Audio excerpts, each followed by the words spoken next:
understanding what has transpired historically and what presently exists politically, spiritually, that impacts on us as a result of our history. As a student of history, I always find it necessary when I do any sort of research to make sure that people see the relevance of what one is studying, what one studies, so that it makes sense. History is simply not studied for the purpose of pure interest, just to say, well, this is of interest to me, let me inquire about it. History should be studied, and history has been studied, and has been instituted by various countries, various societies, for the purpose of giving people a sense of self, and for the purpose of providing a certain reality to its citizenry. History is taught to make one see themselves a certain way as part of a particular nation or community, and it's also taught to make one see other people and other nations in a particular way and in a particular reality.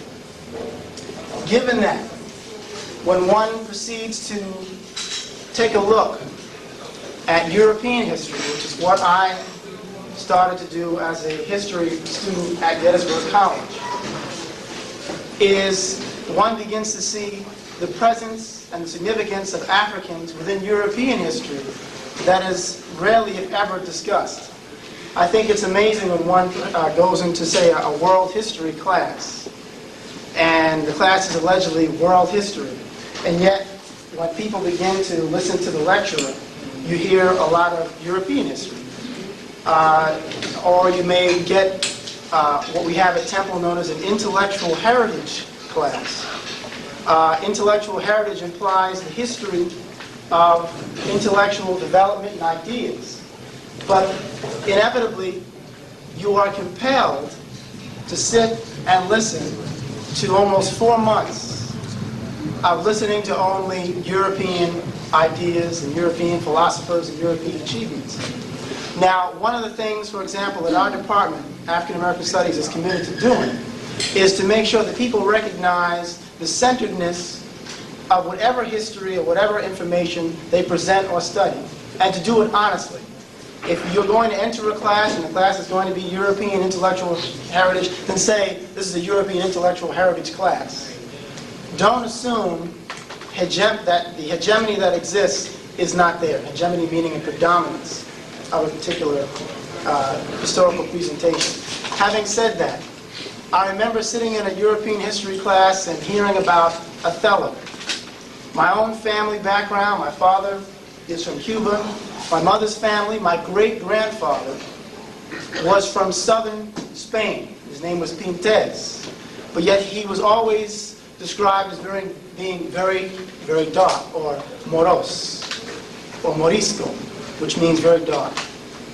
He then left and came to Bermuda. That's my mother's family side. And I always heard stories about the Moors, because apparently he talked about Morocco. He talked about the Moorish presence in Spain. My mother's father was from Barbados. And so when I would hear references to the Caribbean, I was always interested to see what the African presence was there. Didn't expect to find any Moorish connection, only to read Dr. Ivan Van Sertima's book, The African Presence in Early America, to see references to the Carib Indians, and the Carib who had connections to the Moors, or at least so the Spaniards thought when they entered the Caribbean.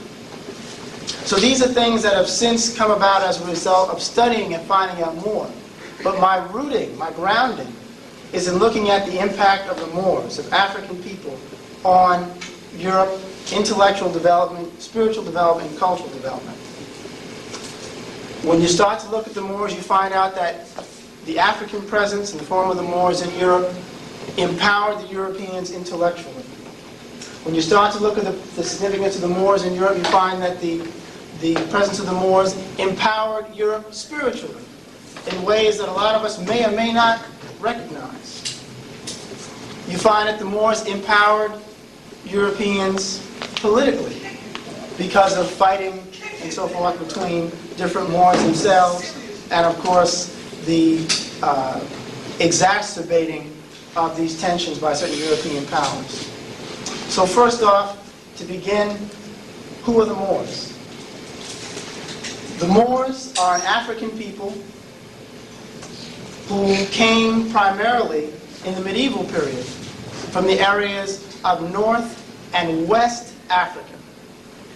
North and West Africa. In fact, the term Moor was used to designate anyone who came from anywhere from Algeria and Libya, and in fact the fringes of Egypt, straight down and across the Maghreb. In fact, the areas today of Senegal, Mali, Songhai, and Ghana also refer to the inhabitants of those areas as Moors. It was a generic term. Moor comes from the Greek term moro, M-A-U-R-O, which was the term that the Greeks used for the peoples they came into contact with when they entered into northern Africa. The Romans then used the term more, borrowing the term moro from the Greek, and hence Mauritania. Hence names like Maurice, including Saint Maurice, who I'll show you in a moment. So the legacy of the Moors, the reference to what a Moor was or what was to represent in the medieval period was clear. A Moor was an African person, period. An African person whose features would have been considered distinctly Africoid. You find later, through the confusing of the presence of the Moors and who the Moors were, you find later this obfuscation, or this confusing of what a Moor represented. To the point now where people think that Moor is synonymous for Arab, or Moor and Berber are synonymous, without understanding as well what the reference of Bedr means. Because when you start to look at that term itself, you find out that European scholars have duped us again when we utilize that term.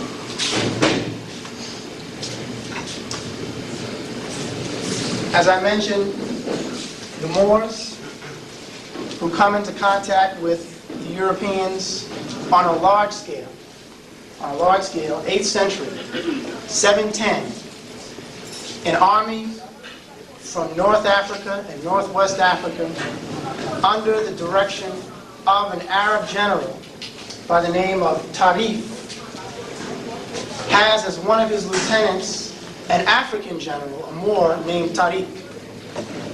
And Tariq takes this army into the Iberian Peninsula, into what is now Spain.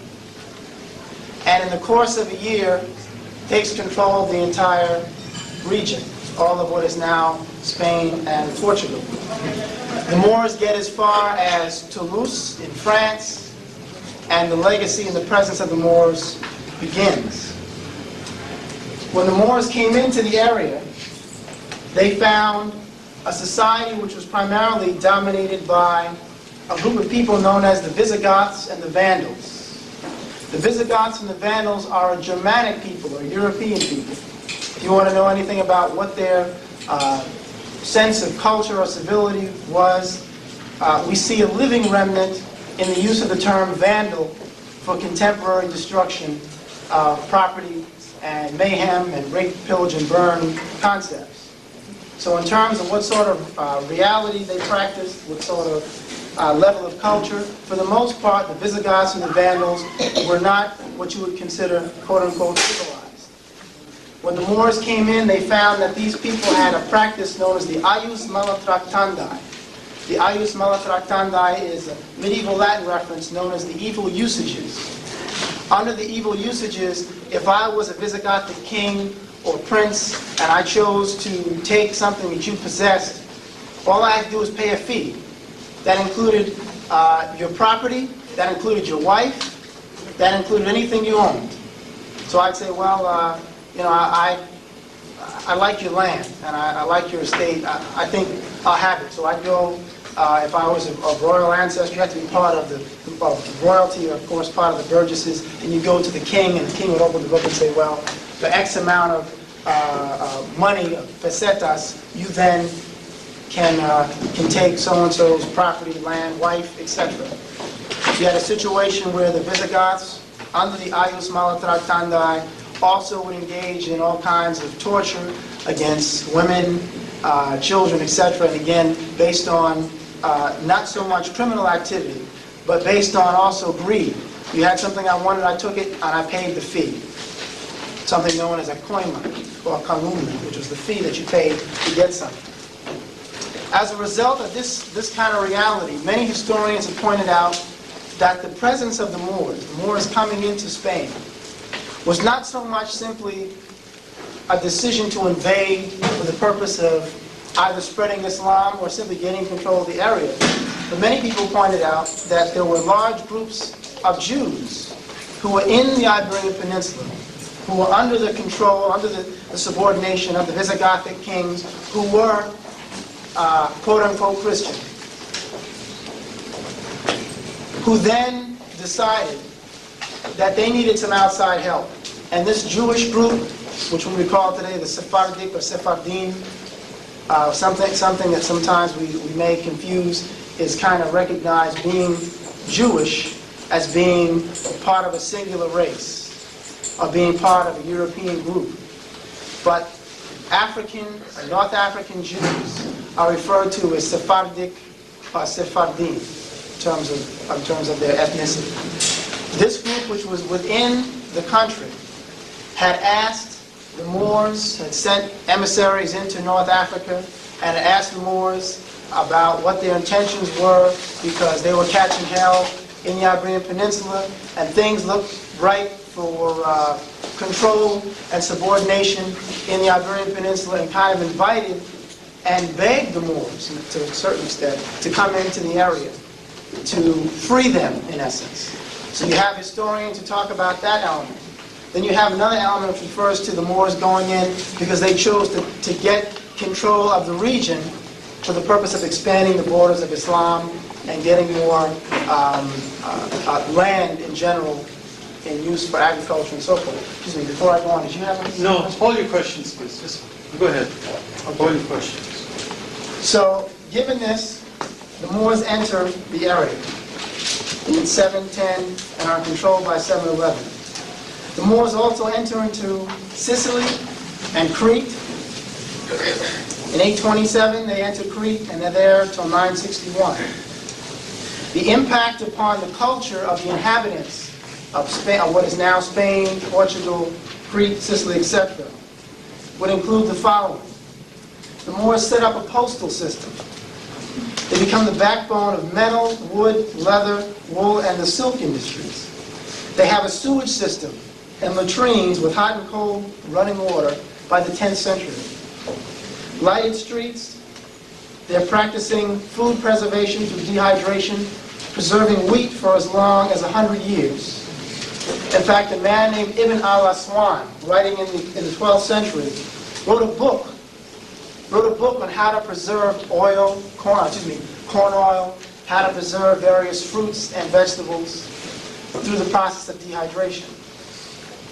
What's unique about this is that the Moors simply didn't engage in these activities without writing them down, but they were voluminous writers.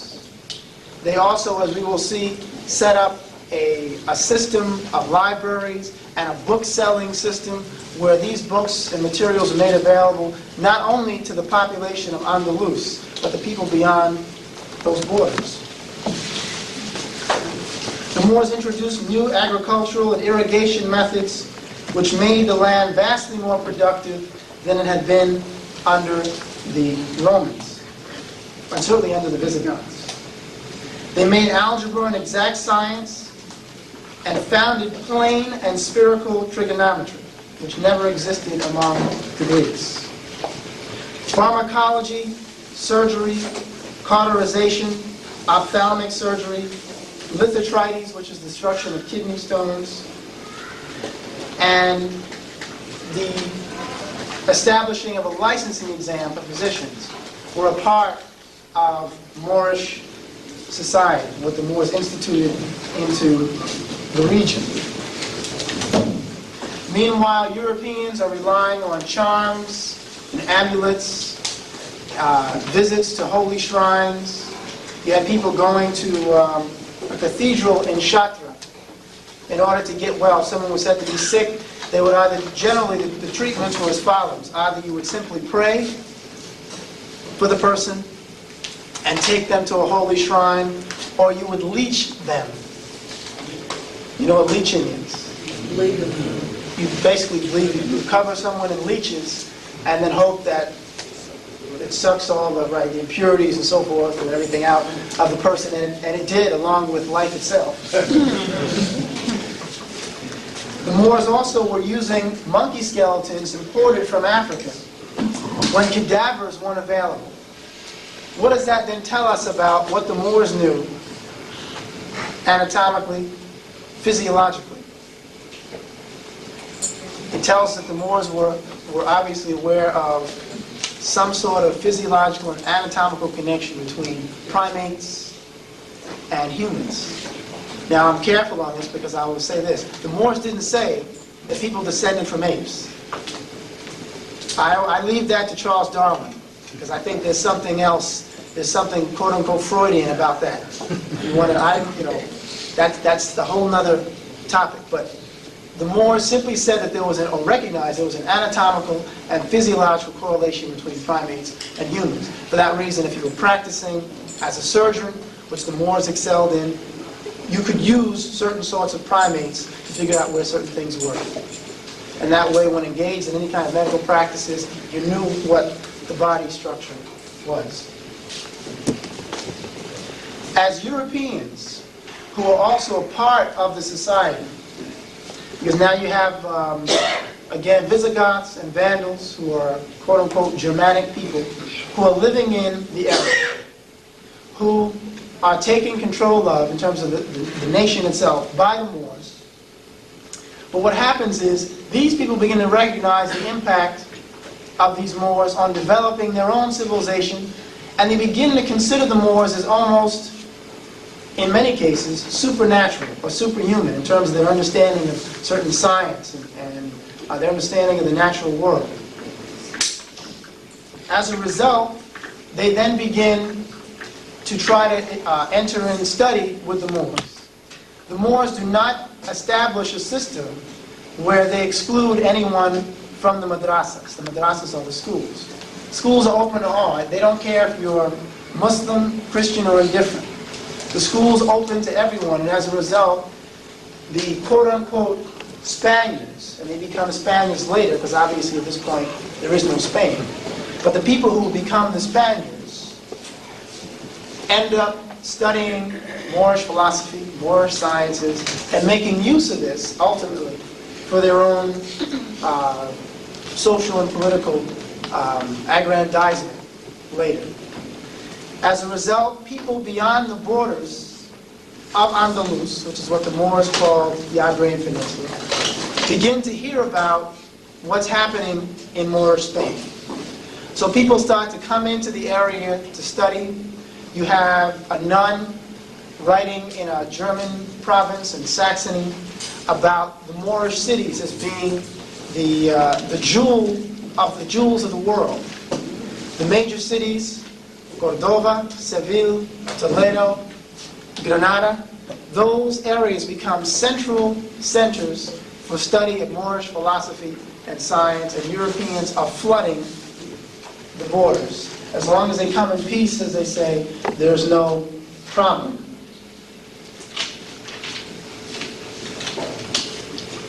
You have in the city of Cordova, in the 10th century, 1,600 mosques, 900 public baths, 213,000 middle-class homes, 60,000 mansions, and 80,000 shops, 20,000 of which are booksellers or bookshops. This is in the 10th century. And this is going to play very prominently later when we see what happens. 20,000 bookshops. Wealthier homes had 2 floors, a library, gardens, and running water. The population, again in the 10th century, is between 500,000 to 1 million people. And that's in the city of Cordova alone. England had barely that amount in its entire borders at that time. Needless to say, England was also steeped in squalor and filth and actually had considerable contempt for bathing. And this plays very prominently later.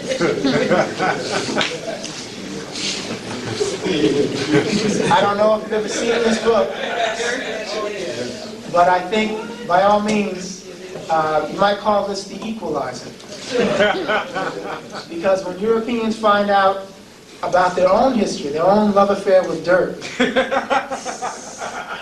written by their own, and African nationals didn't write this book. Terence McLaughlin. Terence McLaughlin is an Englishman. I think he's a journalist, and he did a history of dirt. And reveals some very interesting things. Maybe I'll read a few sections just to make my point.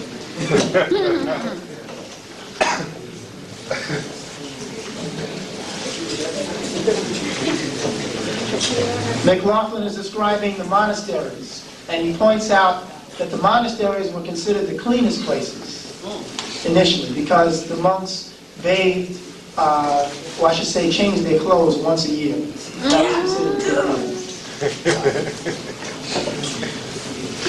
Here was found a deep pit, 18 foot 8 inches long, the walls 15 inches thick. The depth of the pit below the cloister floor was 25 feet.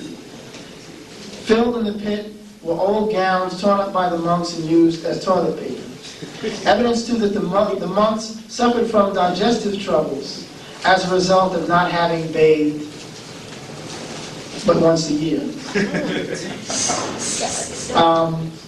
There was another section that I wanted to get, and let me see if I can find it, because that's mild by comparison. Page 7.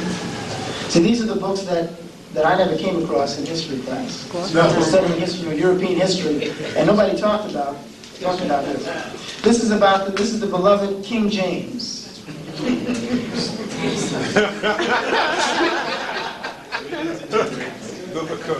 And this is an account written by one of his contemporaries. So this is one of his English brethren.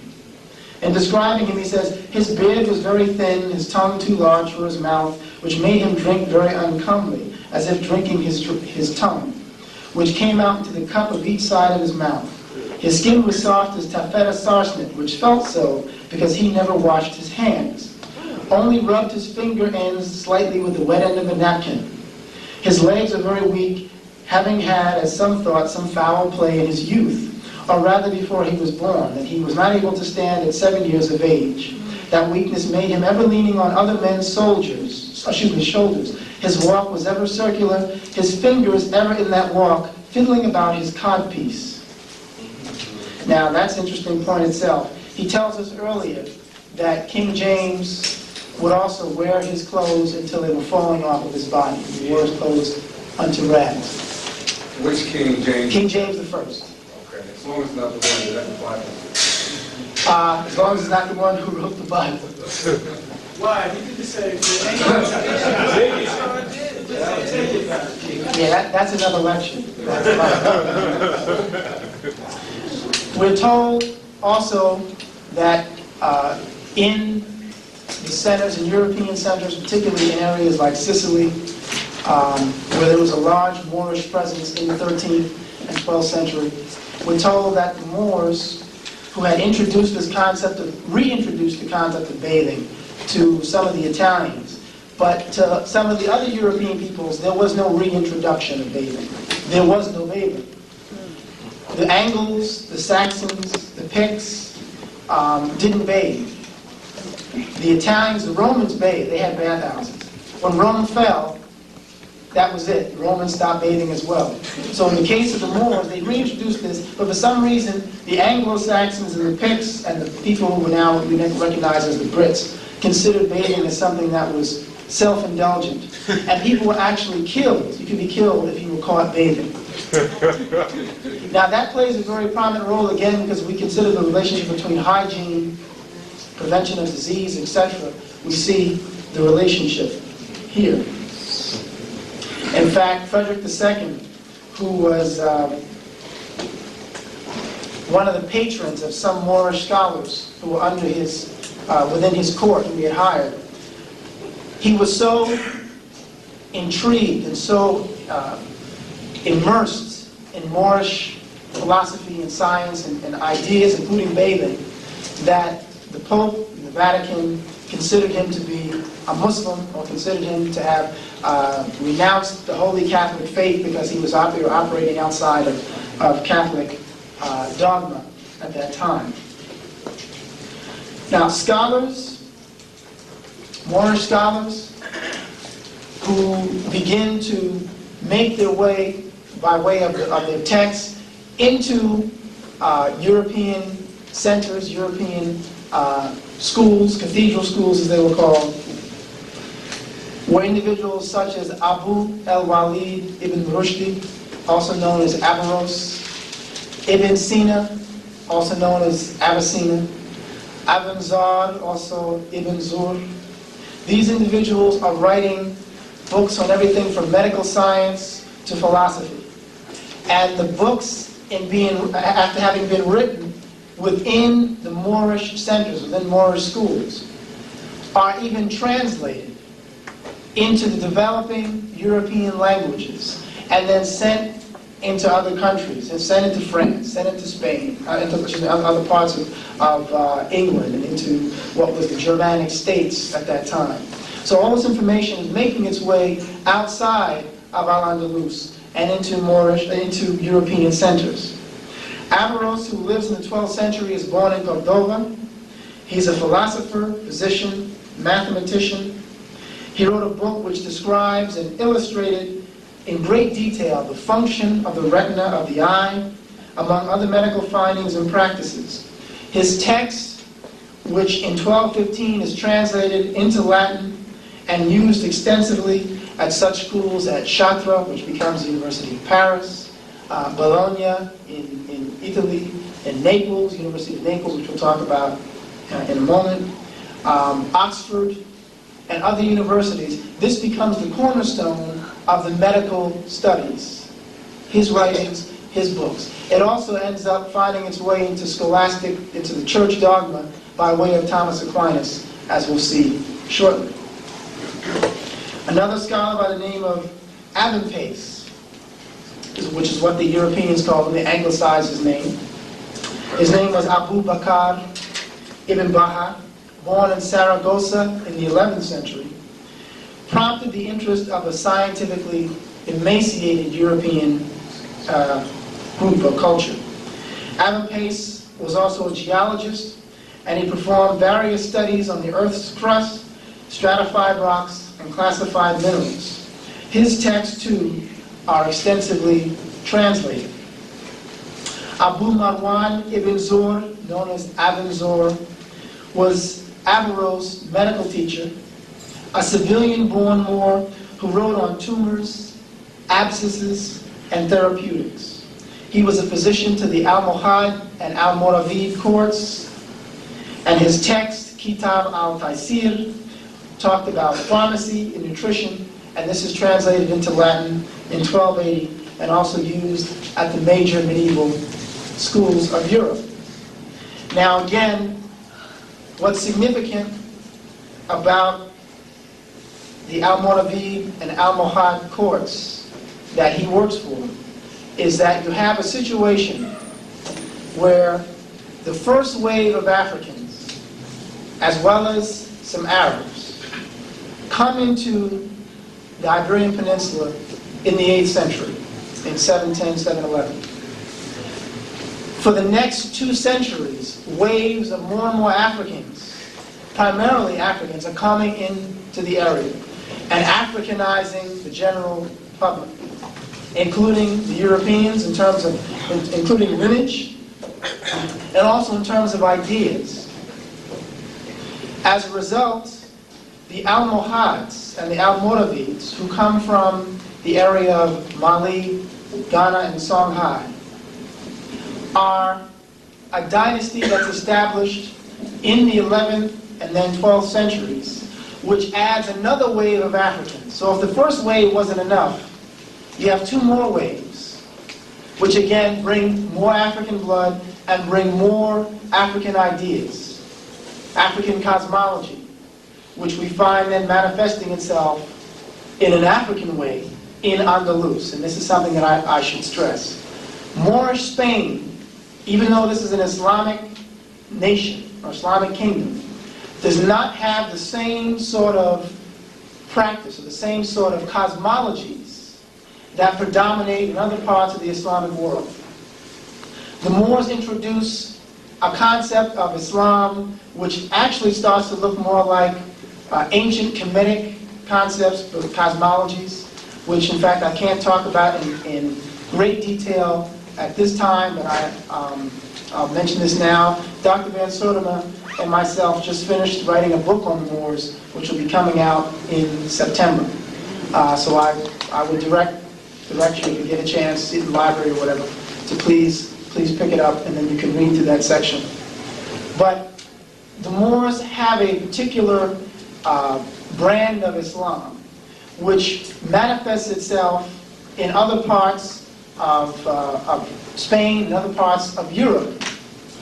And the reaction to this manifestation is very interesting. The Moors recognize that knowledge of the natural world, knowledge of self, is primary. They don't believe in placing a great deal of emphasis on faith alone. In essence, as I put it, the Moors' basic philosophy was one should reason oneself into the corner of faith, not simply accept something on faith alone. What you find happening, obviously, is a great deal of tension between the Catholic Church, which is still within the borders of Andalus. The Moors take control of the region in terms of politics and to a certain extent socially, militarily as well. But there's no cancellation of the Catholic presence. The Moors do not tell the Catholics you must convert to Islam. They do not tell the people that you must do it this way. In fact, the Moors recognize the authority of the Catholic Church over its Catholic masses. This is very unique, particularly in this time period, because in those days the church was the state. You couldn't be a practicing Muslim in a Catholic kingdom. You had to be Catholic. If you were burned for heresy or burned for blasphemy against the faith. So the Moors recognize a religious tolerance which does not exist in the Catholic world and does not exist on the same level even in other parts of the Islamic world when you get into the 9th and 10th centuries. The Moors recognized then that one should study the natural sciences, one should study philosophy for the purpose of knowing God. Their idea was, if I study God, if I seek to know what a God force is, then I need to study the natural world, because everything around me is a manifestation of the Creator. Everything around me is another element of that creative force. If I remove my idea of God from the various elements in society and say it's outside of me, it's over here. It's Jesus of Norway as opposed to Jesus, which is what I refer to most of the images we see. Jesus of Norway as opposed to